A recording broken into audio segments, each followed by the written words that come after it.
Սիրելի հայրենակիցներ եւ գործընկերներ, երկու օր է իշխանական падգամավորները սրտնեղում են, թե ընդդիմությունը լավ բան չի տեսնում, իսկ հետո եզրակացնում են, թե դաշնակցությունը պետականության հետ խնդիրներ ունի։ Պարոնայք,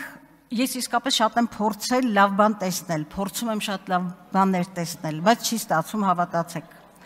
Որովհետև իմ մտապատկերից չի ջնջվում եռաբլուրը, որովհետև իմ մտապատկերից չի ջնջվում եռաբլուրում տղաների, շիրիմների վրա դրոշների, եռագույն դրոշների սոսափյունը, որովհետև իմ մտապատկերից չի ջնջվում թուրքի գերության մեջ մնացած դադիվանքի եկեղեցու վերջին հայերեն ղողանջները, որովհետև անհնար է մոռանալ սեպտեմբերի 23-ի գաղթի ճամփան և Արցախի էջը փակված է ցեղասպանական հաստատումը։ Աշխարհանը երկար է և ցավոք շարունակվող։ Երեք լեզվի մասին օրենքի փոփոխություններով հատուկ կանոնների և փոխառությունների կանոնարկող հանձնաժողով էինք ստեղծում։ Ես միամտաբար կարծում էի, թե լեզվի անաղարտությունն է ընկած այս նախագծի հիմքում։ Պարզվում է ընդամենը սահմանազատման քարտեզի վրա տեղանունների համաձայնեցման կարգին եք պատրաստվում և արդեն Թբիլիսիում Նիկոլ Փաշինյանը ճիշտ նույն օրը հնչեցրեց Նախճիվան արտասանությունը և շուտով բնականաբար հերթը Շուշա և Խանքենդի արտասանություններին է լինելու։ Ես այս նվաստացման մեջ, հավատացեք, եթե նույնիսկ ամենաբարձրագույն ճիգն էլ կանամ գործադրել, չեմ կարող լավ բան տեսնել և որևէ մեկը։ Եվ բերել գող է գող, մանիպուլյացիաներով կոծկել, թե իբր հայերենի լավագույն շահից դրդված ինչ-որ նախագիծ ենք ընդունում։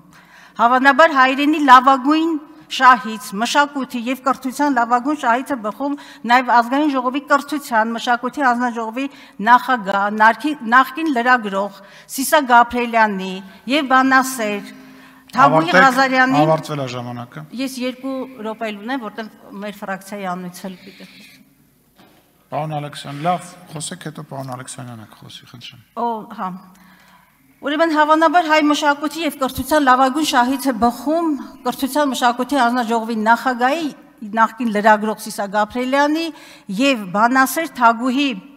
Ղազարյանի առաջարկությունը կամ նախագիծը, որով փակվում է հանրային դաշտում, հանրային ծածկույթում մշակութային և կրթական ալիքը։ Մի քանի տասնյակ լրագրողական կազմակերպություններ և լրատվամիջոցներ հայտարարություն են տարածել, ձեզ կոչ անելով դադարեցնել այս նախագծի շրջանառությունը։ Դուք մնացել եք անդրդվելին։ Ավելին, Տիկին Ղազարյանը անթաքույց հայտարարել է, որ այս նախագիծը ուղղված է հենց շողակաթի փակմանը։ Դուք նաև չեք հրապարակում հանրային հեռարձակողի խորհրդի կարծիք պնդումը, մշակութային ուղղվածության առանձին տեսալսողական ծրագիրը անհրաժեշտություն է և դուք շողակաթը չեք փակում, դուք փակում եք հատուկ ուղղվածություն ունեցող կրթամշակութային ծրագիր։ Ես շարունակ մտածում եմ, անկեղծ եմ ասում, մտածում եմ, թե ինչն է մղում ձեզ այսպիսի քայլերի։ Գուցե իսկապես այս պատերի արանքում ձեզ ուժեղ եք զգում, շատ եք ուժեղ եք զգում, բայց հասկացեք, պատմական և քաղաքագիտական, սա գնահատական ունի, այս ամենի անունն է բոլշևիզմ։ Հայ եկեղեցին իր 1700-ամյա անցած ճանապարհին բազմաթիվ աղանդավորական շարժումներ է տեսել, թուրքական, քոչվորական, բոլշևիկյան, մոնղոլ-թաթարական ասպատակողներ են եղել, բայց մեր եկեղեցին մնացել է կանգուն։ Եվ սա սոսկ եկեղեցու դեմ արշավ չէ, այլ մեր նվիրական արժեքների, մեր սրբությունների դեմ պայքար, որը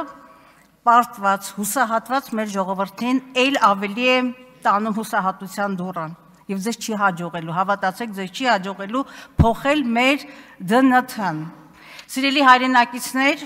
ուզում եմ ձեզ հիշեցնել Հովան Ոսկեբերյանի խոսքը. եկեղեցու պառակտումի մեղքը չի մաքրվում անգամ նահատակության արյամբ։